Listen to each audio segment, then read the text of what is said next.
Hi everybody, sanibonani. Welcome to my channel. Igama lami nguNtando Mdletshe, and on this channel siyaye sifunde iy'ncwadi ey'bhalwe ngolimi lwethu lwesiZulu. Bese siza la sizokhuluma ngazo ley'ndaba esuke siy'fundile, senzela laba phela abangenaso isikhathi sokuthi bayay'funda iy'ncwadi, kanye nalaba futhi abanqenayo ukufunda. Nalaba-ke nje futhi abathanda iy'ncwadi, abathanda nokuzwa uvo lwabanye abantu when it comes to iy'ncwadi zesizwe. Siyaphinda futhi sibuke ama-reality shows ethu ala eMzansi, bese siza la sizokhuluma ngawo lawo ma-shows, senze ama-recaps or ama-reviews, bese siphinda sidiscuss ama-issues asuke evukile ngenkathi siwabuka la ma-shows kwi-TV. Uma ngabe uyaqala ukusijoyina namhlanje and you feel like this is your type of content, don't forget to press the subscribe button la ngezansi. Uma ngabe ibhathini libomvu, it means ukuthi awukasubscribe. Kanti-ke uma ngabe li-grey, it means ukuthi usuke wasubscribe. Ungakhohlwa ukupress i-notification bell la eduze kuka-subscribe ukuze phela uthole umyalezo uma ngabe umsebenzi omusha sesiwufakile. It's a Saturday today. It's a Saturday today, but there is no rest for YouTubers. There is no rest for YouTubers. I took so long to actually get to sit here and do this video. There's so much to do. But namhlanje I wanna introduce the book. Sike sakhuluma kancane nje ngale ncwadi. I got this book. Bengithumele. I sent someone to buy me one book. Ngathi ungithengele incwadi le or this one. Ngimnika ama-options out 3, and then he bought all of the books. So that's how I got this book. And but besingakasize siyenze on this channel, and sisabhizi ngale ncwadi le. Izinyembezi Zothando is short stories, and it's really good short stories. For some reason, I'm just not feeling very inspired doing my short stories every day. So I'm gonna do maybe one short story a week, and then I'm gonna get a novel, because the novel has that thing, because we're following just one story all through the book, and I like that. And we're just always looking forward to the next episode. So today we're doing Incwadi Impicabadala. Today it's a book introduction. Impicabadala. I think someone had recommended this book to me, or I had searched for novels online, and then and then that's how I got it to I was looking for my novels. Ngase ngiyayigcina, and I hadn't really read it. And ngase recently, when one of my when I wrote Ilokuzana on my community post, because I'm looking for a novel, one viewer actually suggested this book, and then I remembered I already have this book in my collection. So I decided to see, since one of my viewers had suggested it, maybe it's about time that we read this book. So today we're going to talk about what the book is about, talk a little bit about the writer, because there's some stuff that they've put on this book to let us know who the writer is. And then I'm going to do the first episode in the next video. And but I'm not sure when all of these videos will be uploaded, because I'm at home and how we network. Hi, but yeah, this will tell when you get it this video. But this video is made on a Saturday. What time is it? It's like 11:06. Impicabadala-ke bathi ibhalwe u-NG Dlamini, ibhalwe 1996 African Heritage Literacy Award. Where was I in 1986? I was doing standard 8, which is grade 10 now. Ooh, that was long ago. Yes, so we have to consider that it's written in the 90s, NG Dlamini. And then at the back of the book, this is what is written. Ukuhlukana kwabazali kuyinkinga enkulu phakathi kwabo bobabili. Ubuhlungu obukhulu budlulela kubantwana, bazithola beyimizulazulane, imihambima engenakhaya. Usizo olukhulu ludaleka uma abazali bephinda beshada. Ubani phakathi kwabo ozokhulisa izingane? Ingabe kuyamukeleka lokhu emshadweni wabo omusha na? Okay, so I guess it's about my parents that are getting a divorce or something, and how that affects the kids. And let's see what's written about the book. What are we about to read in this book? It's written that this book was first published in 1996. I guess there's certain things that it was published in 1996, but you remember what's the year that the book is published, it doesn't mean that the story is written in that era. It's about that era. It could have been published in 1996, but umbhali maybe wabhala a story that is taking place in the 70s, in the 80s. So as you read the book, that's where you find out when is this story set up. But again, we have to consider if it's 1996 and prior to 1996, then we have to consider izinto njengokuthi cell phones, for an example, were not that common. Depending on where the stories is, that we might have differences in terms of like transports, and maybe setup emizi how were the houses set up back in those days. So those are all of the things that we need to think about mawufunda le ncwadi ukuthi izona zinto ozozithola zi-different endleleni kwindlela i-story esibhalwe ngakhona. So lana they are writing about umlando wempilo yomlobi, which is this NG Dlamini. Let me show you her picture. I like books that are written by women, by the way. You remember we just read Uthando Lungumanqoba, which was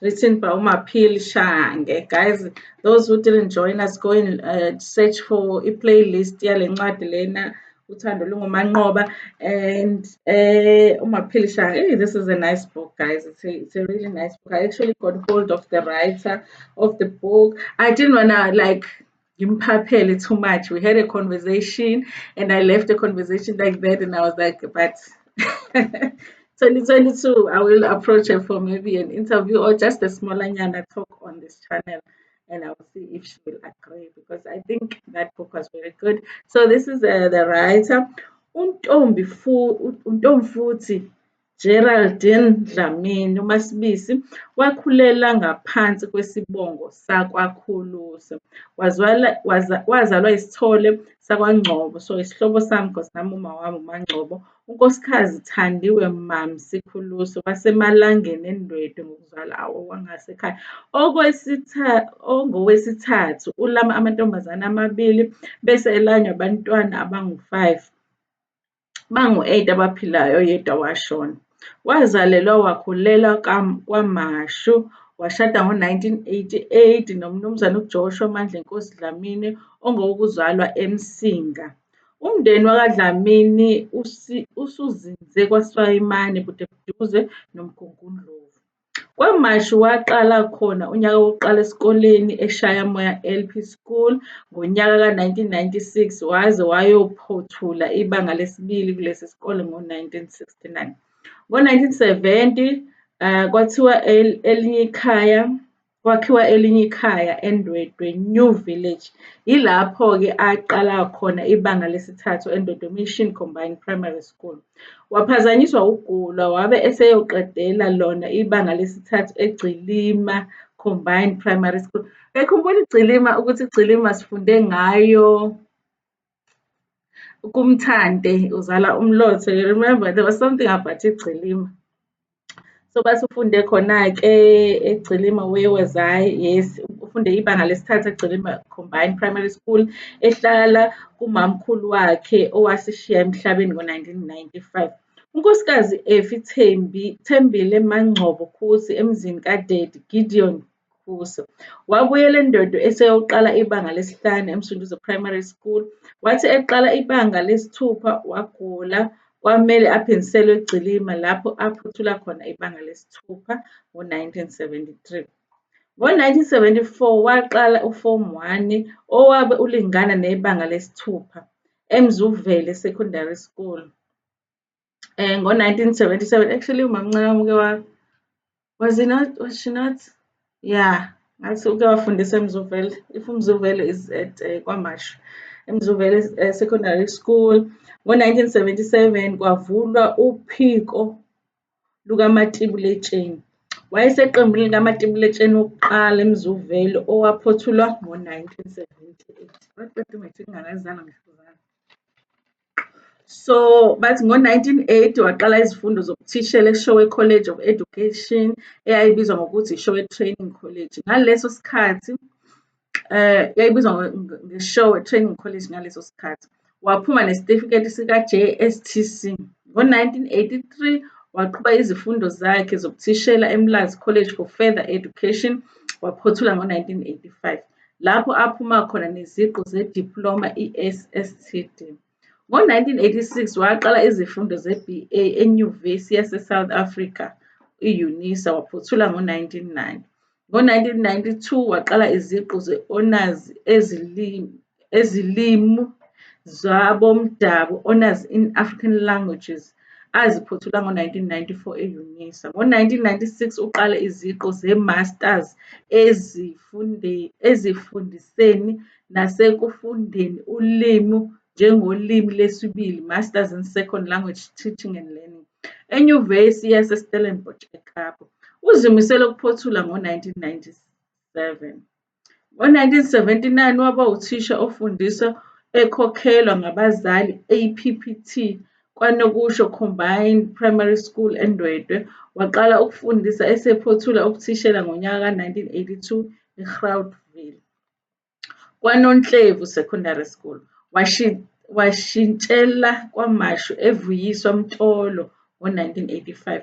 Waphinda washintshelwa ePhembe Sizwe Secondary ngo-1987, okwashintsha kwaba i-high school ngo-1991. Ekupheleni kuka-1991 wathola isikhundla sokuphatha isiZulu, Zulu HOD, ngesikhathi esifunayo. Ku-1991 wathola isikhala sokuba umqeqeshi wothisha abasafunda, lecturer eNtuzuma College of Education, okumanje isakhona. Ngo-1995 waqala ukusiza abafundi besiZulu abenza u-BA course enjenge-tutor ophikweni lwe-Student Support Learning Centre eThekwini ngaphansi kwe-University yaseSouth Africa kuze kube manje. Ugqozi lokuloba imibhalo yobuciko lwaqala ngo-1990. Incwadi yokuqala yakhe, uNtwela Mnyangabomu, yazuza umklomelo yabashicileli bakwaScottsville ngo-1990. Okuyimanje usemgundwini wokushicilelwa kwabanye abashicileli. Impicabadala wayeqala ukuyibhala ngo-1992 inesihloko esithi Akugqiyetsheni Yingwangqane, esabuye sashintsha. Hhayi, wenza kahle washintsha iloni, sasizosibiza kanjani ngoba nami angikwazi ukusibiza.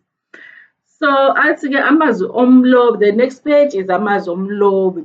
Uthi ngizoqala ngithini ngoba ngithi uma ngizizulela ngamehlo engqondo ngibone ukuthi igqabho lobaba nje ngubumina. Ubumina obuyilento engiyiyona babungeke bube khona ngobumina. Ubumina buyinto engenagqabho ngayo ngenxa yabantu ababamba iqhaza ekwakheni ubumina, okuyimanje nginegqabho ngabo. Ngakho ngithi umuntu ngumuntu ngabantu. Ngizobeka-ke abathizeni abazimukela. Let me just read that again. Ngizobeka-ke abathizeni abazimukelwa emakhanda bezama ukwakha lobu bumina. Ngibonga isithole esizala mina, uNkosikazi Thandiwe Mami Sikhuluswe uMapholoba. Fuze fulele mashiya amahle engathi azoshumayela. Usimbula inkungu kuvele ilanga.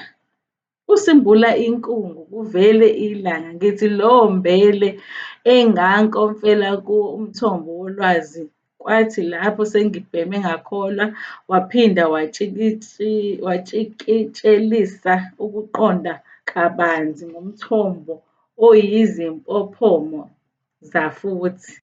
Ngithi unwele olude ntokazi, ngiphinde ngibonge bonke abaqaqingqondo engathunyelwa ufuze kubona, bangula inkungu ngokuzikhandla nokuzikhahlaza. Ngithi kubo unwele olude, ngiphinde ngibonge ozakwethu esathobela nabo ukutshikitshela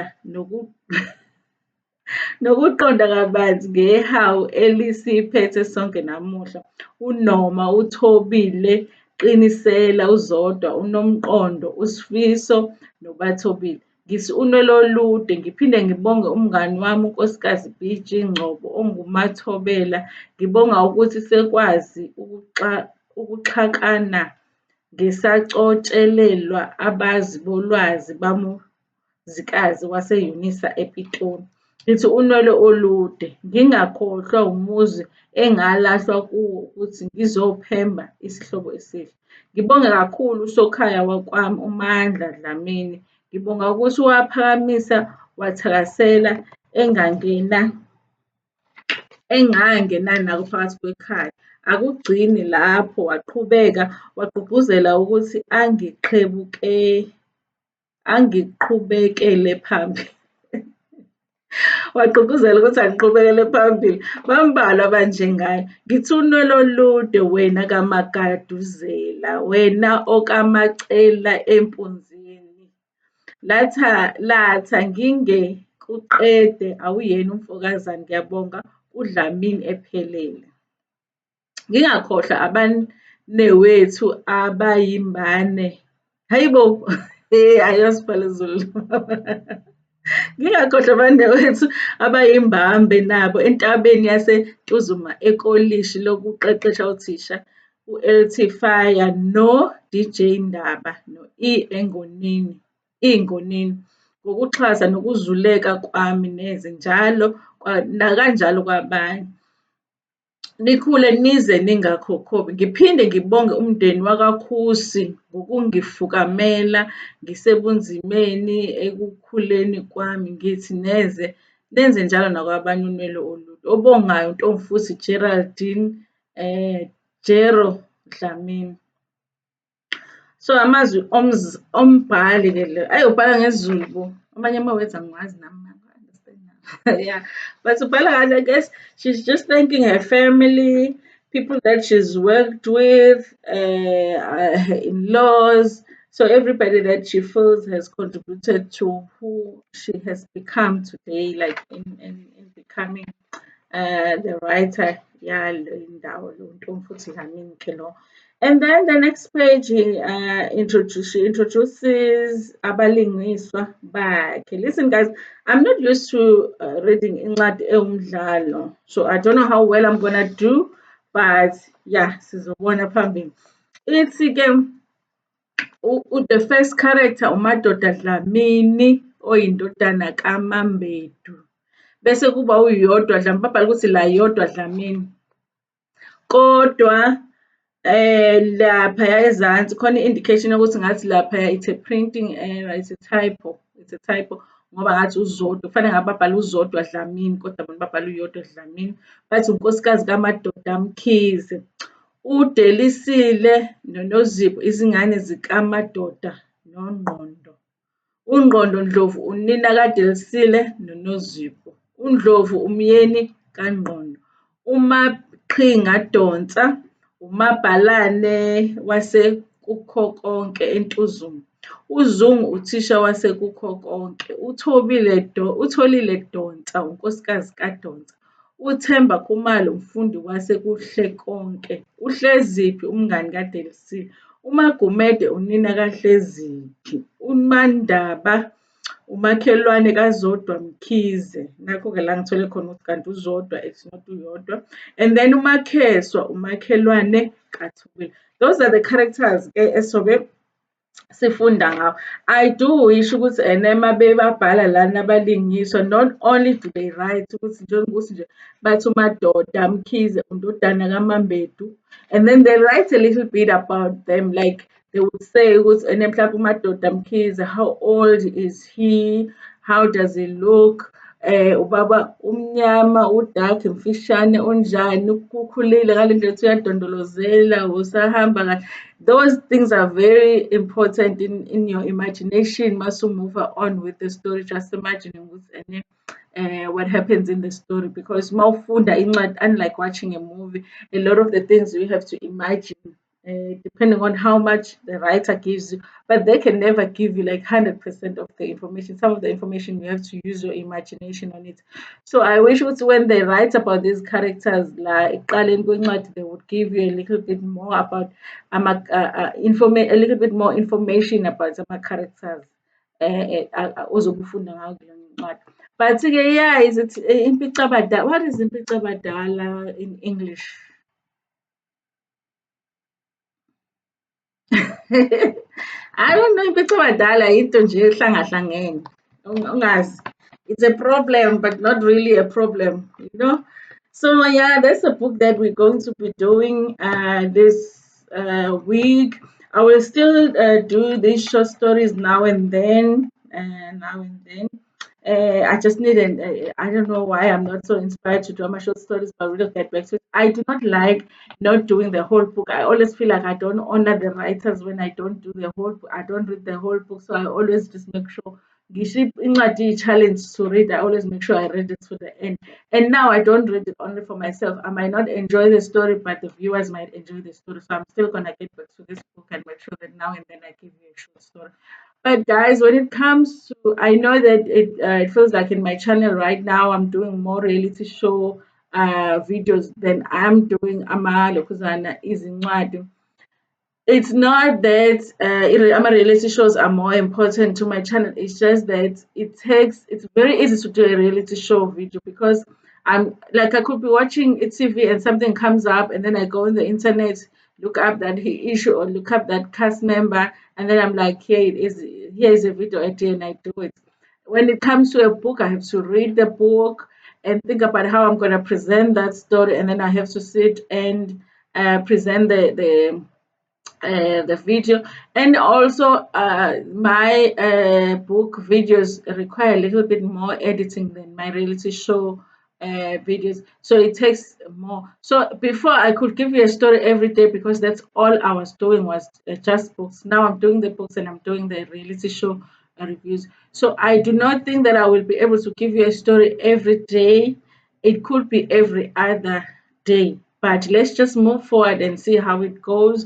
And you know me, if incwadi imnandi ngempela and I can do more than one video in one day, that's what I do. So don't think that because I'm posting more reality show videos that I'm neglecting the books. It's just that it's so easy to do. I could sit right here and come up with 4 different videos when it comes to reality shows. Whereas in the book, it has to be something that I've read, and then I come here and I tell the story.